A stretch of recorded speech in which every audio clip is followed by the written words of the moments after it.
Assalamualaikum warahmatullahi wabarakatuh. Apa kabar hari ini? Saya akan memberikan Anda sebuah informasi tentang hal-hal seputaran keagamaan dengan tema tanya jawab Islam tentang berpola perilaku dan gaya hidup mirip orang kafir. Berpola perilaku dan gaya hidup mirip orang kafir. Demi barokahnya mari kita sama-sama membaca basmalah. Bismillahirrahmanirrahim. Puji syukur kehadirat Allah Subhanahu wa taala yang mana pada hari ini kita tetap dalam keadaan sehat walafiat, dan Anda semuanya semoga kita tetap dalam lindungan Allah Subhanahu wa taala dan pandai bersyukur kepada Allah Subhanahu wa taala. Dua kalinya salat dan salam kepada junjungan alam dan besar kita Muhammad sallallahu alaihi wasallam. Allahumma shalli wa sallim wa barik alaihi. Mudah-mudahan kita mendapatkan syafaat beliau di hari kiamat kala, amin ya rabbal alamin. Baiklah, ada beberapa pertanyaan ya. Yang pertama dari Hafaz Zubair ya. Sebatas mana meniru pola perilaku dengan orang kafir atau tasyabuh bil kufar yang diharamkan syariat? Jawabannya adalah batas sederhana saja ya, bahwa sepanjang kita tidak memakai atau melakukan sesuatu yang merupakan ciri khusus ya sebagai identitas suatu agama atau non Islam atau golongan non muslim tertentu, maka itu bukan lagi disebut tasabuh ya, tanda kutip maka itu bukan lagi disebut tasabuh tanda kutip, kecuali kita memakai atau melakukan yang merupakan ciri khusus dari kelompok non muslim itu. Berdasarkan ya referensi yang ada dulu di zaman penjajahan ya dulu ya, seorang muslim yang berpakaian lengkap, jas dan dasi, saya ini memakai jas juga ya, termasuk perbuatan tasabuh sehingga diharamkan oleh sebagian ulama. Tetapi ya, karena sekarang pakaian jas dan dasi bukan ciri khusus milik golongan tertentu saja, maka berpakaian yang boleh sebagian ulama dulu dianggap tasabuh, sekarang tentu bukan dianggap tasabuh lagi.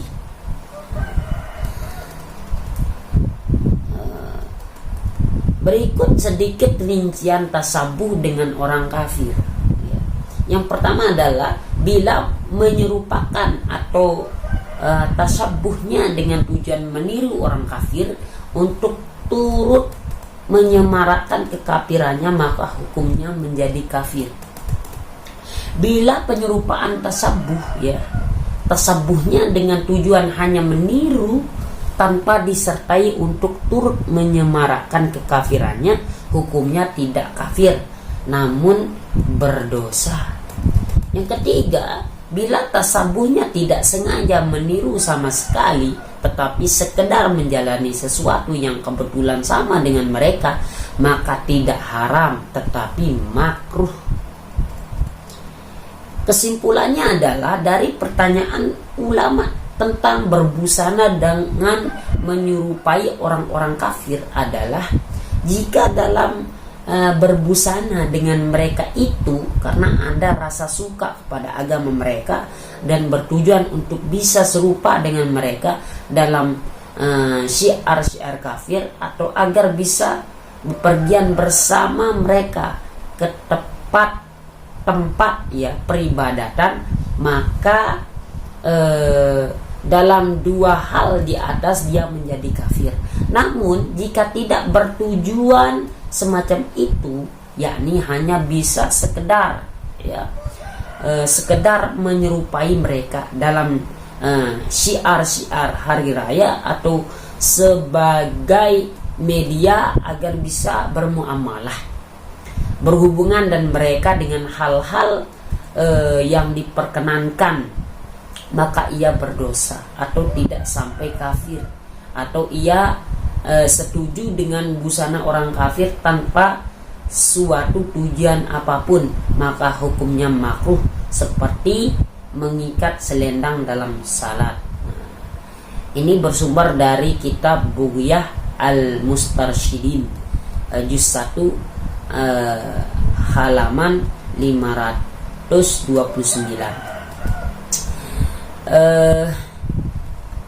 Ketika berpakaian atau tingkah laku menyerupai orang kafir, ya, untuk syiar kekafirannya, maka ia kafir dengan pasti, ya, sampai dengan seandainya tidak bertujuan menyerupai mereka sama sekali, tidak apa-apa baginya, tetapi itu makruh, ya.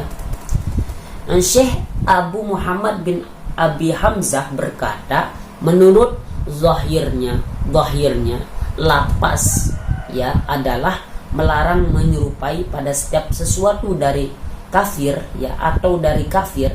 Begitu juga dalil-dalil lain menyatakan maksudnya menyerupai orang-orang kafir yang dihukumi haram adalah menyerupai dalam pakaian, hiasan, sifat-sifatnya dan sesamanya, bukan menyerupai dalam urusan kebaikan. Bersumber juga dari Fathul Bari, halaman 273. Wallahu a'lam bissawab.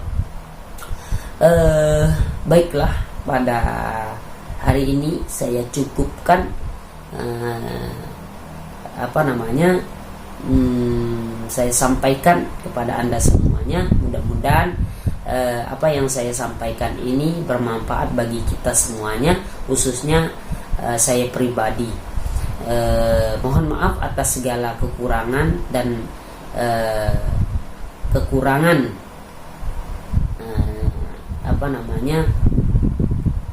kekurangan ini, ya, di dalam penyampaian saya. Mohon maaf sebesar-besarnya. Sekian dan terima kasih. Assalamualaikum warahmatullahi wabarakatuh. Assalamualaikum warahmatullahi wabarakatuh. Apa kabar hari ini? Saya akan memberikan Anda sebuah informasi tentang hal-hal seputaran keagamaan dengan tema tanya jawab Islam tentang berpola perilaku dan gaya hidup mirip orang kafir. Berpola perilaku dan gaya hidup mirip orang kafir. Demi barokahnya, mari kita sama-sama membaca basmalah. Bismillahirrahmanirrahim. Puji syukur kehadirat Allah Subhanahu wa taala yang mana pada hari ini kita tetap dalam keadaan sehat walafiat, dan Anda semuanya semoga kita tetap dalam lindungan Allah Subhanahu wa taala dan pandai bersyukur kepada Allah Subhanahu wa taala. Dua kalinya salat dan salam kepada junjungan alam dan besar kita Muhammad sallallahu alaihi wasallam. Allahumma shalli wa sallim wa barik alaihi. Mudah-mudahan kita mendapatkan syafaat beliau di hari kiamat kala, amin ya rabbal alamin. Baiklah, ada beberapa pertanyaan, ya. Yang pertama dari Hafaz Zubair, ya. Sebatas mana meniru pola perilaku dengan orang kafir atau tasyabuh bil kufar yang diharamkan syariat? Jawabannya adalah batas sederhana saja, ya, bahwa sepanjang kita tidak memakai atau melakukan sesuatu yang merupakan ciri khusus, ya, sebagai identitas suatu agama atau non Islam atau golongan non Muslim tertentu, maka itu bukan lagi disebut tasyabuh, ya, tanda kutip maka itu bukan lagi disebut tasabuh tanda kutip, kecuali kita memakai atau melakukan yang merupakan ciri khusus dari kelompok non-muslim itu. Berdasarkan ya referensi yang ada dulu di zaman penjajahan ya dulu ya, seorang muslim yang berpakaian lengkap, jas dan dasi, saya ini memakai jas juga ya, termasuk perbuatan tasabuh sehingga diharamkan oleh sebagian ulama. Tetapi ya, karena sekarang pakaian jas dan dasi bukan ciri khusus milik golongan tertentu saja, maka berpakaian yang boleh sebagian ulama dulu dianggap tasabuh, sekarang tentu bukan dianggap tasabuh lagi.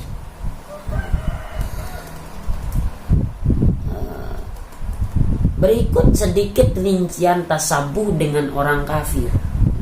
Yang pertama adalah bila menyerupakan atau tasabuhnya dengan tujuan meniru orang kafir untuk turut menyemarakkan kekafirannya, maka hukumnya menjadi kafir. Bila penyerupaan tasabuhnya dengan tujuan hanya meniru tanpa disertai untuk turut menyemarakkan kekafirannya, hukumnya tidak kafir, namun berdosa. Yang ketiga, bila tasabuhnya tidak sengaja meniru sama sekali, tetapi sekedar menjalani sesuatu yang kebetulan sama dengan mereka, maka tidak haram tetapi makruh. Kesimpulannya adalah dari pertanyaan ulama tentang berbusana dengan menyerupai orang-orang kafir adalah jika dalam berbusana dengan mereka itu karena ada rasa suka kepada agama mereka dan bertujuan untuk bisa serupa dengan mereka dalam syiar-syiar kafir, atau agar bisa bepergian bersama mereka ke tempat ya peribadatan, maka dalam dua hal di atas dia menjadi kafir. Namun jika tidak bertujuan semacam itu, yakni hanya bisa sekedar menyerupai mereka dalam syiar-syiar hari raya atau sebagai media agar bisa bermuamalah, berhubungan dan mereka dengan hal-hal yang diperkenankan, maka ia berdosa atau tidak sampai kafir, atau ia setuju dengan busana orang kafir tanpa suatu tujuan apapun, maka hukumnya makruh, seperti mengikat selendang dalam salat. Ini bersumber dari kitab Bughyah Al-Mustarsyidin juz 1 halaman 529. Ketika berpakaian atau tingkah laku menyerupai orang kafir ya untuk syiar kekafirannya, maka ia kafir dengan pasti ya, sampai dengan seandainya tidak bertujuan menyerupai mereka sama sekali, tidak apa-apa baginya, tetapi itu makruh ya. Syekh Abu Muhammad bin Abi Hamzah berkata, menurut zahirnya lapas ya adalah melarang menyerupai pada setiap sesuatu dari kafir ya atau dari kafir. Begitu juga dalil-dalil lain menyatakan maksudnya menyerupai orang-orang kafir yang dihukumi haram adalah menyerupai dalam pakaian, hiasan, sifat-sifatnya dan sesamanya, bukan menyerupai dalam urusan kebaikan. Bersumber juga dari Fathul Bari halaman 273. Wallahu a'lam bissawab. Baiklah, pada hari ini saya cukupkan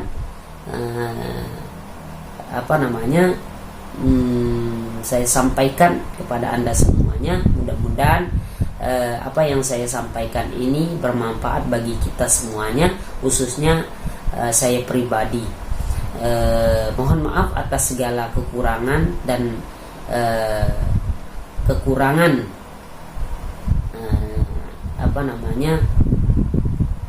kekurangan ini ya di dalam penyampaian saya. Mohon maaf sebesar-besarnya. Sekian dan terima kasih. Assalamualaikum warahmatullahi wabarakatuh.